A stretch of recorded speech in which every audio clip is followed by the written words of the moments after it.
Bonjour à toutes et à tous, bienvenue dans la présence de notre Père et soyez bénis aussi de la part de notre Dieu. Il est écrit, porte, levez vos linteaux, le roi de gloire fasse son entrée. Nous voulons à travers ces moments de louange et d'adoration que notre Seigneur fasse son entrée là où vous êtes, dans votre maison et qu'il puisse encore vous bénir abondamment. Chantons ensemble avec nous ces chants, laissons entrer le roi de gloire. Amen.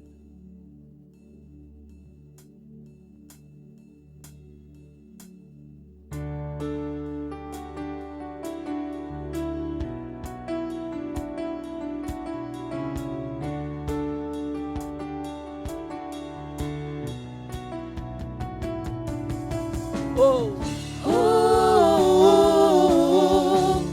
oh, oh,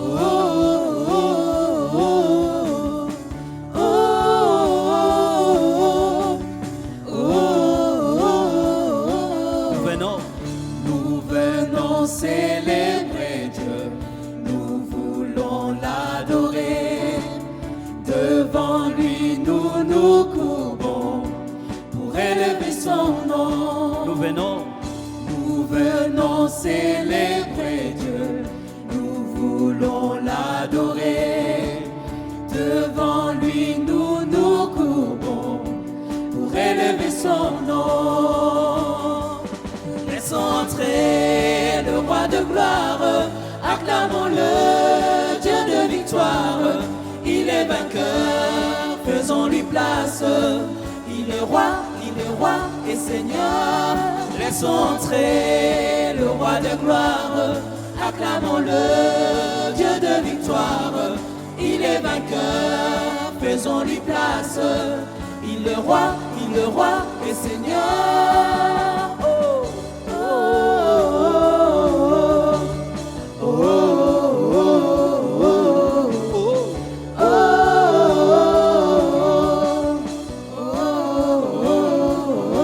Dieu est là. Dieu est là, il nous attend, il entend nos prières. Sa parole est éternelle, elle est notre essentiel. Dieu est là, il nous attend, il entend nos prières. Sa parole est éternelle, elle est notre essentiel. Laissons entrer le roi de gloire, acclamons-le, Dieu de victoire. Il est vainqueur, faisons-lui place. Il est roi et Seigneur. Laissons entrer le roi de gloire, acclamons-le, Dieu de victoire. Il est vainqueur, faisons-lui place. Il est roi et Seigneur.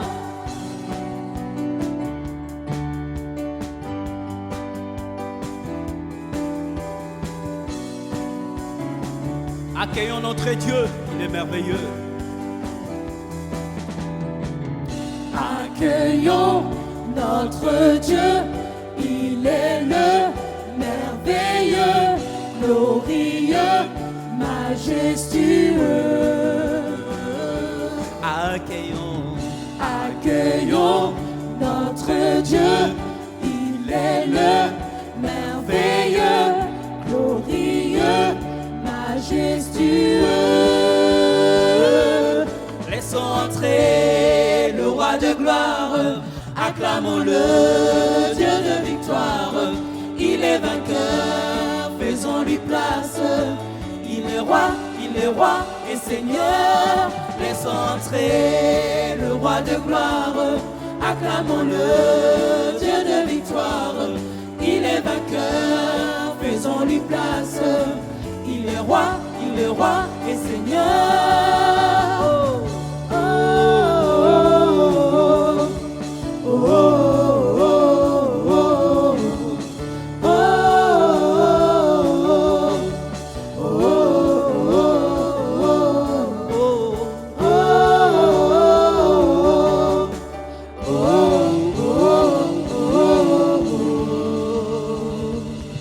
Alléluia. Dieu, nous voulons voir ta gloire Descends dans nos maisons, nous voulons voir ta gloire. Descends dans nos familles, nous voulons voir ta gloire, Seigneur. Descends dans ton église. Alléluia.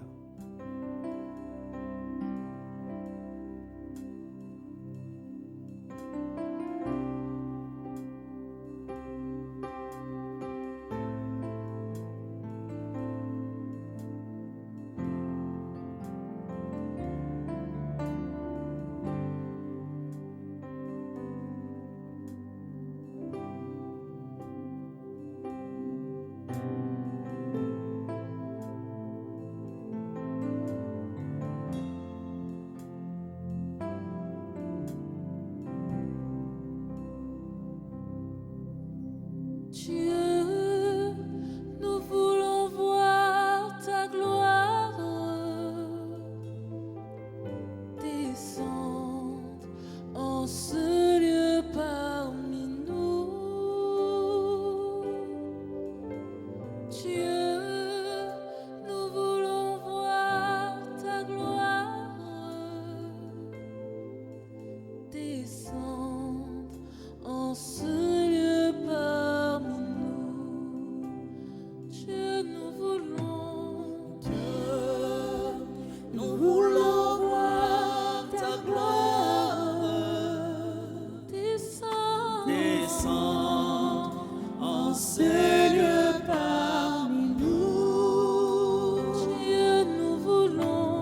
Dieu, nous voulons voir ta gloire. Descendre en ce lieu parmi nous. Oh oui, Dieu,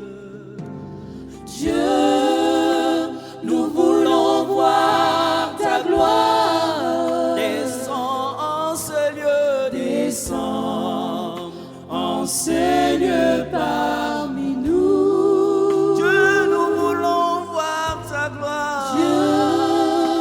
Nous voulons voir ta gloire.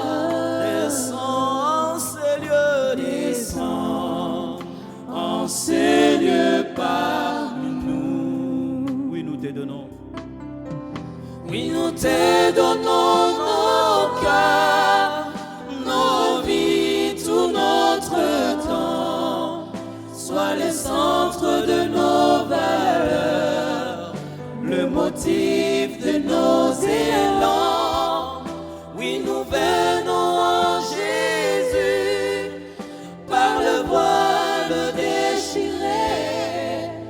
Merci pour ton salut, toi l'agneau immolé. Oh oui, Dieu, nous voulons voir ta gloire. Descends en ce lieu, descends en ce lieu parmi nous. Dieu, nous voulons voir ta gloire. Nous voulons voir ta gloire. Descends en ces lieux parmi nous. Nous croyons en tes promesses. Nous croyons en tes promesses. Oui, amen en Jésus. Nous sommes conscients de nos faiblesses. Sans ta grâce, nous sommes perdus. Mais nous venons en Jésus, par le voile déchiré. Merci pour ton salut, toi l'agneau immolé. Oh oui, Dieu, nous voulons voir ta gloire.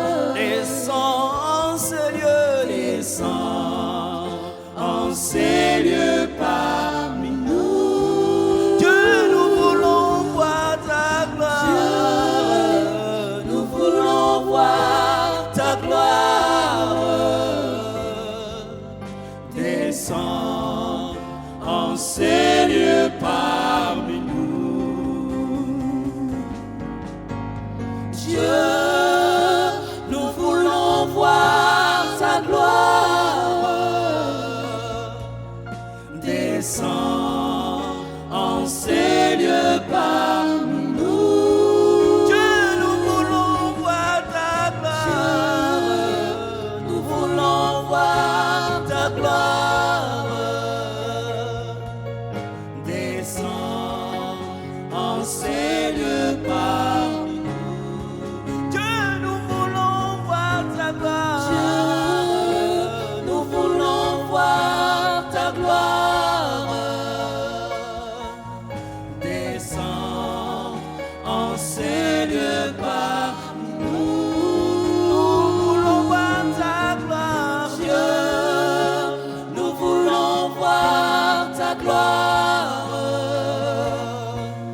Descends en ces lieux parmi nous. Oh oui, Dieu. Dieu, nous voulons voir ta gloire. Descends en ce lieu parmi nous. Oui, nous voulons voir ta gloire. Dieu, nous voulons voir ta gloire. Descends en ce lieu parmi nous.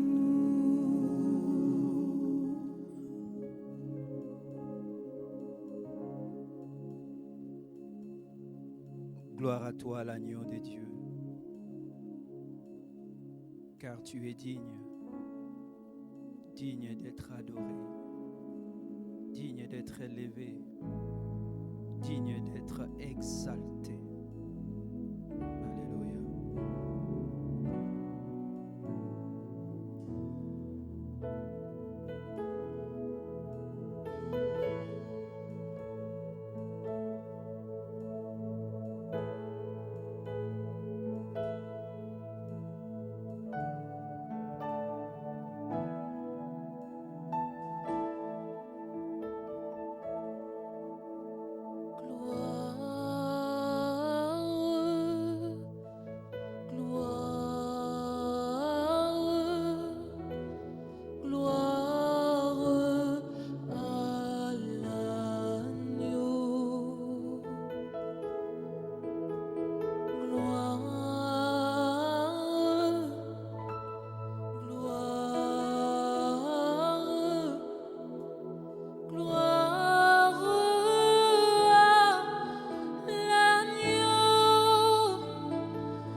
Bonjour à tous, nous sommes heureux de nous retrouver encore ce matin pour partager la parole de Dieu.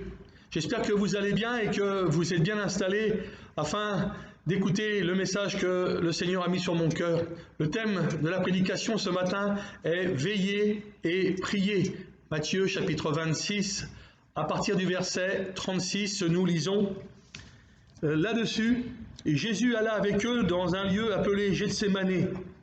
Et il dit aux disciples, « Asseyez-vous ici pendant que je m'éloignerai pour prier. » Il prit avec lui Pierre et les deux fils de Zébédée, et il commença à éprouver de la tristesse et des angoisses. Il leur dit alors, « Mon âme est triste jusqu'à la mort, restez ici et veillez avec moi. » Et puis, ayant fait quelques pas en avant, il se jeta sur sa face et pria ainsi, « Mon Père, s'il est possible que cette coupe s'éloigne de moi, toutes les fois, non pas ce que je veux, mais ce que tu veux. » Et il vint vers les disciples qu'il trouva endormis, et il dit à Pierre, « Vous n'avez donc pu veiller 1 heure avec moi. Veillez et priez, afin que vous ne tombiez pas dans la tentation. L'esprit est bien disposé, mais la chair est faible. » Il s'éloigna une seconde fois et pria ainsi, « Mon Père, s'il n'est pas possible que cette coupe s'éloigne sans que je la boive, que ta volonté soit faite. » Il revint et les trouva encore endormis, car leurs yeux étaient appesantis. Il les quitta et s'éloignant, il pria pour la 3e fois, répétant les mêmes paroles. Puis il alla vers ses disciples et leur dit, « Vous dormez maintenant et vous vous reposez. Voici l'heure est proche et le Fils de l'homme est livré aux mains des pécheurs. » Prions.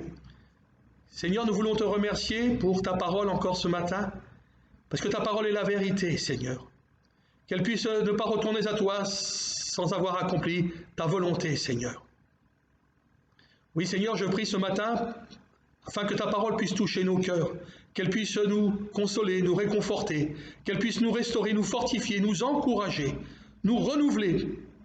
Oui, Seigneur, ce matin, je veux prier pour chacun et chacune qui est installé devant son écran, afin que, Seigneur, il puisse recevoir la bénédiction de ta parole, au nom de ton Fils Jésus-Christ, Père. Amen. veiller et prier. Pourquoi ce thème? Simplement pour prévenir. Prévenir qui? Eh bien, prévenir les croyants, prévenir les chrétiens, prévenir les enfants de Dieu, prévenir l'Église, que Jésus va revenir bientôt chercher, afin qu'elle prenne conscience des temps qu'elle est en train de vivre et qu'elle se réveille. Paul dira au Romains chapitre 13 et verset 11, « Cela n'importe d'autant plus que vous savez en quel temps nous sommes. C'est l'heure de vous réveiller en fin de sommeil, car maintenant le salut est plus près de nous que lorsque nous avons cru. » Et si nous voulons réveiller les autres, si nous voulons réveiller nos familles, nos enfants, notre époux, notre épouse, si nous voulons réveiller nos amis, nos collègues de travail, si nous voulons réveiller nos contemporains, alors il faut que l'Église se réveille, il faut que les chrétiens se réveillent également. Pourquoi Jésus nous demande de veiller et de prier? Parce que lui-même a dû mener un combat dans le jardin de Gethsémanée avant d'aller à la croix. N'oublions pas qu'il était dans son humanité, qu'il est devenu semblable aux hommes. La Bible dit que la parole a été faite chair et a habité parmi nous. Et également pour répondre aux besoins de la nature humaine, Christ s'est dépouillé lui-même. Il faut donc comprendre que Christ n'a pas abandonné ses attributs divins, mais qu'il les a volontairement, il a accepté de les voiler pour un temps, afin de s'identifier à l'homme.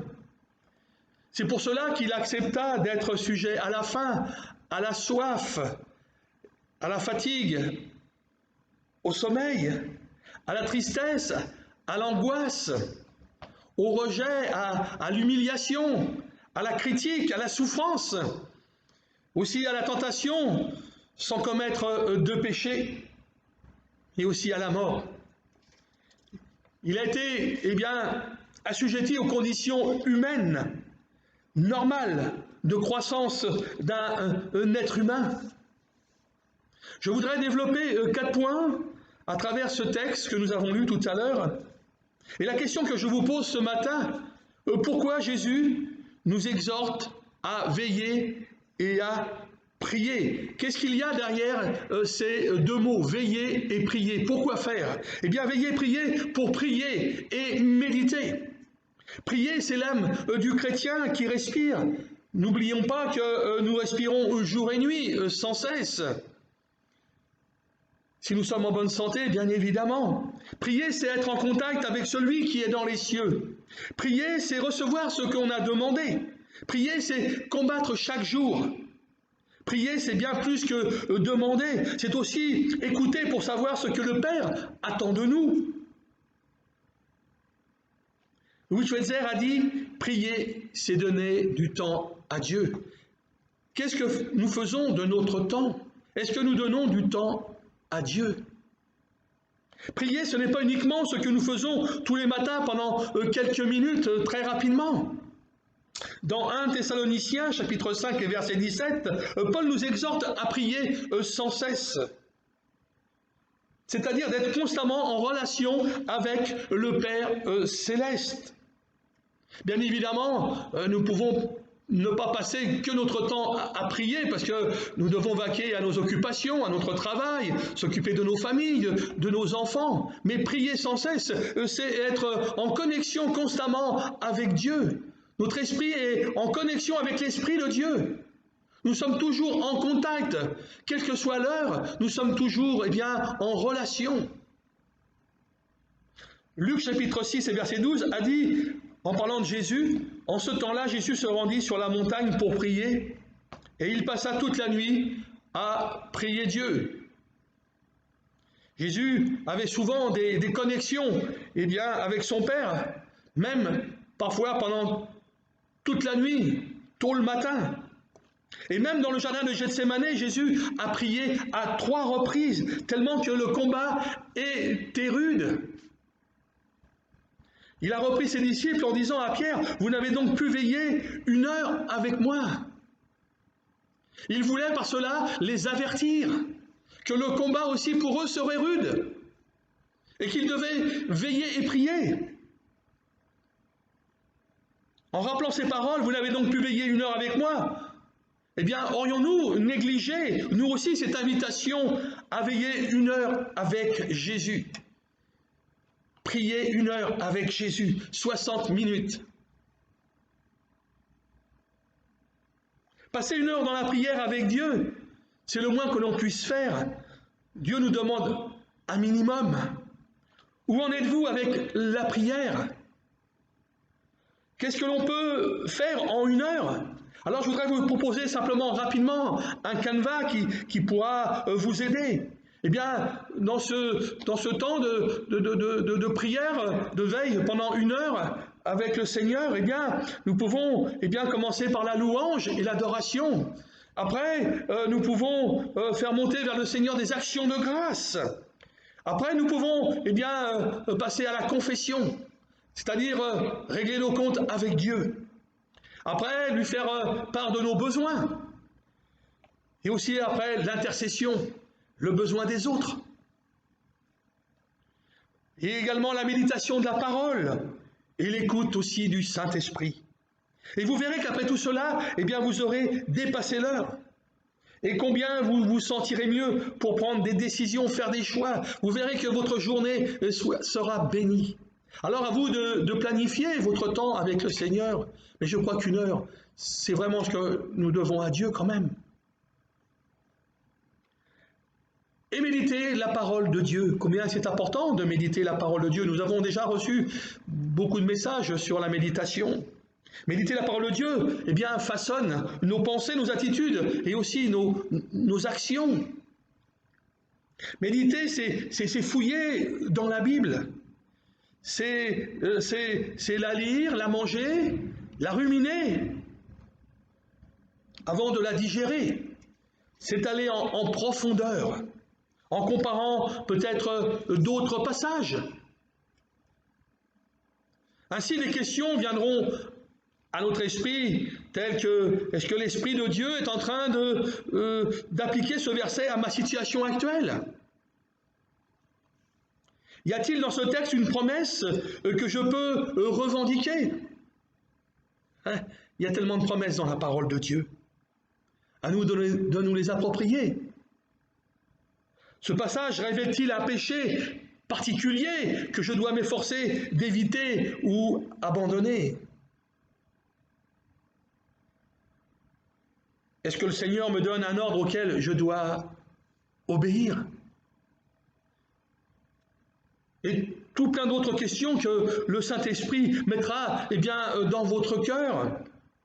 C'est évidemment que nous y trouverons les réponses.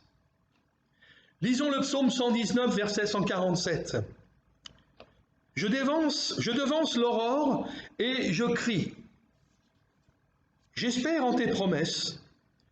Je devance l'éveil et j'ouvre les yeux pour méditer ta parole. Dans ce psaume, nous voyons le psalmiste se lever pour veiller et méditer la parole de Dieu. La Bible, c'est Dieu qui nous parle. Voilà, c'est simple. Lire la Bible, c'est bien, mais la méditer, c'est mieux. Voilà ce qu'il est rappelé à Josué, chapitre 1, verset 8. Que ce livre de la loi ne s'éloigne point de ta bouche, médite-le jour et nuit pour agir fidèlement selon tout ce qui est écrit. Car c'est alors que tu auras du succès dans tes entreprises, c'est alors que tu réussiras. Médite-le. Le livre de la loi, médite-le. Pour nous, c'est la Bible. Jour et nuit pour agir. La parole de Dieu doit être dans notre cœur. Plus nous allons la lire, plus nous allons l'assimiler, et plus le Saint-Esprit nous la rappellera. Pour pouvoir prendre possession de la terre promise, Josué a dû s'engager à méditer et à obéir à la parole de Dieu. C'est par la foi en Dieu exprimé par l'obéissance à sa parole et le combat contre ses ennemis que Josué et les Israélites ont pu prendre et conquérir la terre promise et l'ont gardée. Et cela revient à dire que méditer la parole de Dieu doit nous pousser à l'action pour vivre une vie victorieuse. Avoir des victoires, aller de victoire en victoire. Est-ce que vous ne voudriez pas vivre une vie victorieuse aujourd'hui?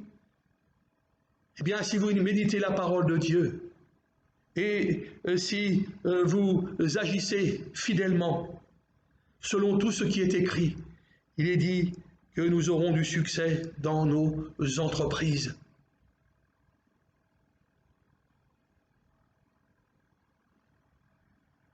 Quel encouragement pour nous ce matin. Nous sommes appelés à nous tenir dans la prière et la méditation de la parole de Dieu. Peut-être tôt le matin, pourquoi pas? À chacun d'entre nous de planifier le temps avec Dieu. Le deuxième point, c'est veiller et prier pour résister. Résister. Alors, veiller et prier pour résister à quoi? Eh bien, résister à l'ennemi de nos âmes, Satan, le diable qui est le prince de ce monde. C'est un voleur, un usurpateur. Et Jésus dira que le voleur ne vient que pour dérober, égorger et détruire. Moi, je suis venu afin que les brebis aient la vie et qu'elles soient dans l'abondance. Jean, chapitre 10 et verset 10. Paul dira dans Éphésiens chapitre 6 et verset 12 que nous n'avons pas à lutter contre la chair et le sang, mais contre les dominations, contre les autorités, contre les princes de ce monde de ténèbres, contre les esprits méchants dans les lieux célestes. Nous n'avons pas à lutter contre la chair et le sang, nous n'avons pas à lutter contre les hommes, mais contre toutes les principautés qui sont là-haut dans le ciel. Ils sont là dans les airs, dans le ciel à côté de nous. C'est pour cela que l'apôtre Jacques nous exhorte à résister au diable et qu'il fuira loin de nous. Mais qu'avant tout, nous devons nous soumettre à Dieu. Et combien la soumission à Dieu est importante. Jacques chapitre 4 et verset 7, il rappelle, soumettez-vous à Dieu, résistez au diable et il fuira loin de vous. Nous pouvons résister si nous sommes soumis à Dieu. Si nous sommes soumis à la parole de Dieu, eh bien nous pouvons résister aux attaques du diable. L'apôtre Pierre dira également, 1 Pierre chapitre 5, versets 8 à 9, « Soyez sobres, la sobriété, en toutes choses, veillez. Votre adversaire, le diable, rôde comme un lion rugissant, cherchant qui il dévorera. Résistez-lui avec une foi ferme. » Sachant que les mêmes souffrances sont imposées à vos frères dans le monde, avec une foi ferme. Résistez-lui avec une foi ferme. La Bible dit que la foi vient de ce qu'on entend, et ce qu'on entend vient de la parole de Dieu. Alors combien nous avons besoin de nous nourrir de la parole de Dieu, encore là une fois.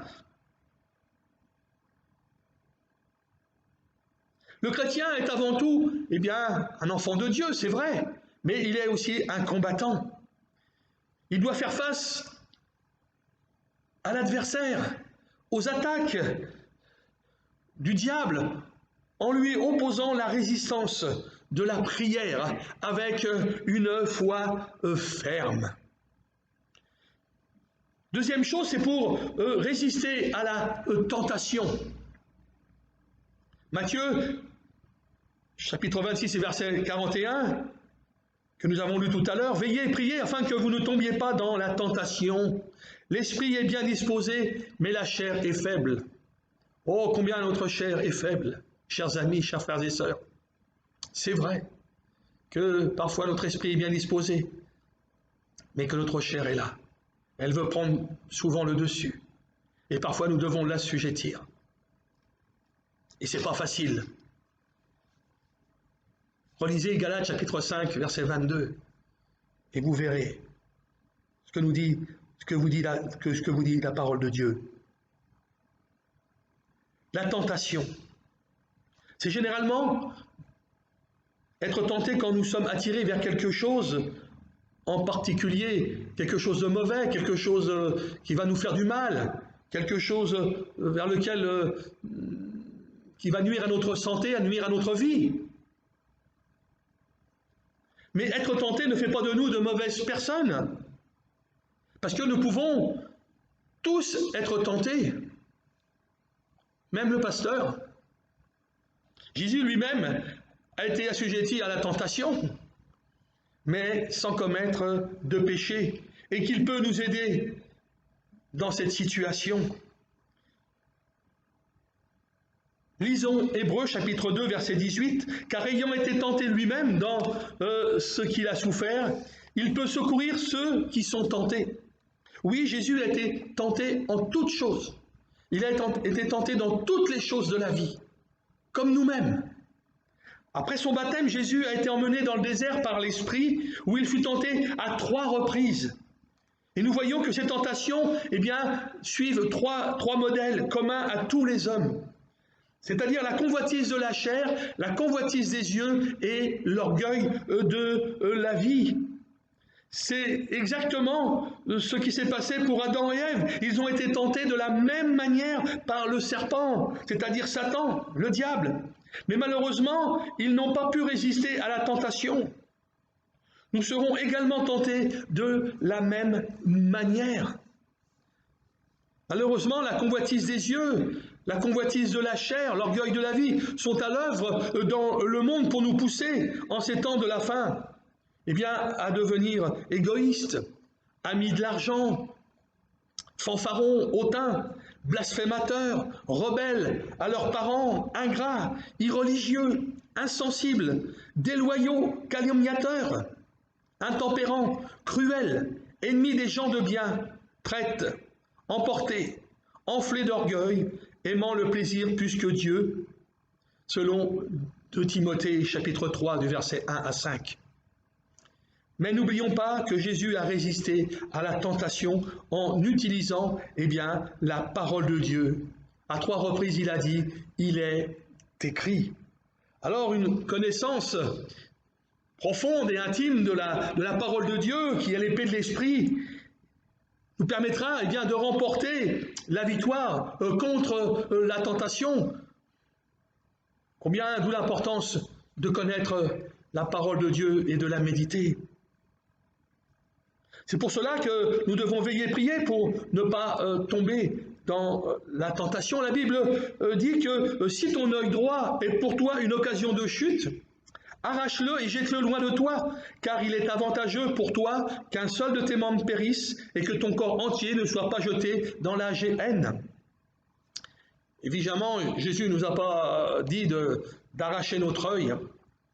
Jésus ne parlait pas au sens littéral. Il voulait plutôt dire que si nous voulons plaire à Dieu et obtenir la vie éternelle, nous devions en quelque sorte faire mourir les membres de notre corps concernant les mauvaises actions, tout simplement. Et l'apôtre Paul, dans Colossiens chapitre 3 et verset 5, nous rappelle « Faites donc mourir les membres qui sont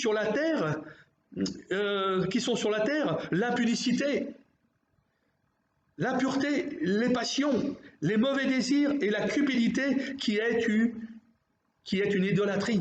Faites donc mourir. » De quoi sommes-nous tentés aujourd'hui? Si tu es tenté aujourd'hui, tu peux avoir la victoire. Parce que Jésus s'engage envers nous, le Seigneur s'engage envers nous, il nous soutient. 1 Corinthiens chapitre 10 et verset 13, il nous est dit qu'aucune tentation ne vous est survenue qui n'ait été humaine, et Dieu, qui est fidèle, ne permettra pas que vous soyez tentés au-delà de vos forces, mais avec la tentation, il préparera aussi le moyen d'en sortir, afin que vous puissiez la supporter. Attention, prenons garde, le diable est fort et rusé, il est très subtil. Certes, mais celui qui est en nous est bien plus fort que celui qui est contre nous. Jésus est plus fort que le diable parce qu'il a vaincu à la croix de Golgotha. Alléluia. Alors prenons courage et fortifions-nous dans le Seigneur et dans sa force toute puissante, nous dit Éphésiens chapitre 6 et verset 10. Nous avons à notre disposition l'armure de Dieu, et si nous l'avons revêtue et nous l'utilisons selon Dieu, nous pourrons résister aux ruses du diable, nous pourrons résister à la tentation. La prière est citée comme la dernière pièce de l'armure, verset 18, priant par toutes sortes de prières et de supplications en tout temps par l'Esprit. Il y a toujours un besoin urgent, frères et sœurs, de veiller et de prier. Rappelons-nous l'histoire de Marie Durand. Cela s'est passé à partir de 1711 jusqu'à 1776, qui a été enfermée dans la tour de Constance à Aigues-Mortes à cause de sa foi pendant 38 ans. Elle a gravé cette inscription dans la pierre « Résister ». Quel témoignage et encouragement qu'elle a laissé derrière elle, et ainsi à toutes les générations. Résister. Le troisième point, veillez et priez pour soutenir nos frères et sœurs dans le combat.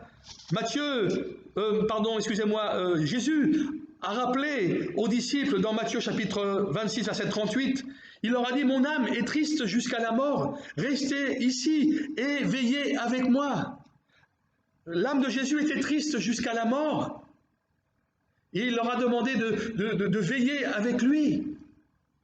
Combien c'est bon d'avoir le soutien d'un ou d'une personne qui se tienne avec nous dans la prière pour nous soutenir, nous stimuler, nous consoler, pour nous encourager, surtout quand celle-ci est dans le combat spirituel, face à des attaques, à des angoisses, à de la tristesse, dans le deuil, dans la maladie. C'est une forme de solidarité mutuelle, fraternelle et spirituelle. Un exemple se trouve dans la Bible. Alors que Josué combattait dans la vallée contre Amalek, Moïse était sur la montagne, les bras levés vers le ciel pour mener le combat. Il est dit qu'à un moment donné, Moïse a été fatigué. Et que Aaron et Hur l'ont assis sur une pierre, et que l'un et l'autre ont soutenu les bras de Moïse, et que ses mains restèrent fermes jusqu'au coucher du soleil, et que Josué vainquit Amalek et son peuple. Il soutenait les bras de Moïse. Moïse était en train de prier à Dieu. C'était une forme de prière que Moïse faisait à Dieu. Et il était tellement fatigué que ses bras tombaient. Et Aaron et Hur ont soutenu ses bras, ont soutenu ses mains. Et la victoire a été acquise grâce à ce soutien fraternel. Combien nous avons besoin de nos frères et sœurs. Combien nous avons besoin de soutien, frères et sœurs, quand nous sommes attaqués, quand nous sommes dans le combat, quand nous vivons des choses difficiles. Nous avons besoin de savoir que là nous avons un frère, que nous avons une sœur qui prie avec nous, qui prie pour nous. Jacques nous rappelle cette vérité dans la parole de Dieu. Confessez donc vos péchés les uns aux autres. Première chose. Et priez les uns pour les autres afin que vous soyez guéris. La prière fervente du juste a une grande efficace. Jacques chapitre 5 et verset 16. Combien par ces exemples nous sommes encouragés à prier les uns pour les autres. Mais surtout, si quelqu'un vous confesse un péché, n'allez pas l'étaler dans toute l'église, ou allez pas tout de suite prendre le téléphone et aller parler avec un tel et un tel pour dévoiler ce que le frère ou la sœur vous a confessé. Mais parce que ce frère ou cette sœur, ils sont en train de lutter à travers cela. Ils souffrent quelque part. Et il doit y avoir une confiance entre les frères et sœurs fraternels. Et il y a des choses que nous ne pouvons pas divulguer. Et combien c'est important de prier avec le frère ou la sœur qui traverse ces moments difficiles et de l'aider afin qu'il puisse avoir la victoire. Alors combien, par ces exemples, nous sommes encouragés à prier les uns pour les autres. Jésus a prié pour Pierre afin que sa foi ne défaille point. Prions pour nos frères et sœurs aussi qui sont fragiles, qui viennent d'arriver à l'église, peut-être qui sont découragés. Encourageons-les, prions pour eux, afin que leur foi ne s'affaiblisse pas. N'oublions pas aussi que Jésus intercède pour nous dans le ciel. Alléluia, c'est un médiateur merveilleux. Jésus intercède pour chacun de nous. Veillez et priez pour terminer, pour attendre. Pour attendre. Nous savons que le Seigneur Jésus, qui nous a aimés, nous a laissé une promesse certaine. Il a dit à ses disciples, c'est dans Jean 14, verset 3, « Je reviendrai et je vous prendrai auprès de moi, afin que là où moi je suis, vous y soyez aussi. » Jésus va revenir. Il nous a préparé là-haut dans le ciel une demeure dans laquelle nous serons. Alors avons-nous perdu cette précieuse promesse? Beaucoup de croyants n'attendent plus le retour de Jésus. Ils n'y croient plus. Ils n'y croient plus. Mais la Bible dit que Jésus va revenir. Et c'est certain. Jésus va revenir pour rechercher son Église. Est-ce que tu seras prêt à ce moment-là? C'est pour ça qu'il nous est rappelé de veiller et de prier. Parce que Jésus revient bientôt. Écoutez ce que je vais lire maintenant dans Marc chapitre 13 et versets 32 à 37. « Pour ce qui est du jour ou de l'heure, personne ne le sait, ni les anges dans le ciel, ni le Fils, mais le Père seul. Prenez garde, veillez et priez, car vous ne savez quand ce temps viendra. Il en sera comme d'un homme qui, partant pour un voyage, laisse sa maison, remet l'autorité à ses serviteurs, indique à chacun sa tâche et ordonne au portier de veiller. Veillez donc, car vous ne savez quand viendra le maître de la maison, ou le soir, ou au milieu de la nuit, ou au chant du coq, ou le matin. Craignez qu'il ne vous trouve endormi à son arrivée soudaine. Ce que je vous dis, je le dis à tous, veillez. Le Seigneur dit à l'Église ce matin, veillez. Le Seigneur dit à l'Église de Nemours ce matin, veillez. L'Église du Seigneur doit veiller. Le Seigneur dit à l'Église de Morsan, veillez. Le Seigneur dit à toutes les églises de veiller parce que le retour du Seigneur est proche. Nous sommes avertis et exhortés dans la parole à veiller, non pas simplement certains jours, une certaine heure, mais en tout temps. En tout temps. Jésus dira, pour ce qui est du jour ou de l'heure, personne ne le sait, ni les anges dans le ciel, ni le Fils, mais le Père seul. Alors veillons pendant tout le temps de notre vie ici-bas en attendant la bienheureuse espérance de la manifestation de la gloire du grand Dieu et de notre Sauveur Jésus-Christ. C'est dans Tite chapitre 2 verset 11, jusqu'au moment où nous atteindrons le ciel, en attendant la bienheureuse espérance. Veillez et priez pour attendre le Seigneur. Et cela doit aussi nous engager aussi de hâter l'avènement du Seigneur. C'est-à-dire que nous avons besoin, frères et sœurs, pendant que nous sommes ici-bas, d'annoncer le royaume de Dieu. Nous avons besoin d'annoncer l'évangile à tous ceux et à celles qui ne connaissent pas Jésus, afin qu'ils puissent l'accepter comme Seigneur et Sauveur. Car Dieu a tant aimé le monde qu'il a donné son Fils unique, afin que quiconque croit en lui ne périsse point, mais ait la vie éternelle. Voilà aussi ce temps de veille dans ce que nous devons faire pour annoncer le royaume de Dieu à tous ceux qui sont loin de Dieu. Alors prions aussi, prions pour que Dieu, ce matin, nous réveille à chacun d'entre nous. Et je voudrais, pour terminer et conclure, rappeler ces 4 points que nous avons vus ce matin. Pourquoi Jésus nous exhorte à veiller et à prier, et je voudrais vous les rappeler, pour prier et méditer. pour résister à notre adversaire le diable et à la tentation, pour soutenir nos frères et sœurs dans le combat et pour attendre le Seigneur. Alors gardons les yeux ouverts et soyons à l'écoute dans ces temps particuliers que nous sommes en train de vivre. Prenons en compte cet avertissement de Jésus qui nous donne à réfléchir. Je crois que chaque mot dans la Bible est important. Chaque mot a une signification. Chaque mot veut nous dire quelque chose. Parfois, il y a des mots derrière les mots. Et c'est à nous de méditer pour que l'Esprit nous révèle, pour que l'Esprit nous éclaire. Jésus connaît l'intensité du combat que nous avons à mener. Jésus connaît l'intensité de ton combat que tu es en train de mener ce matin.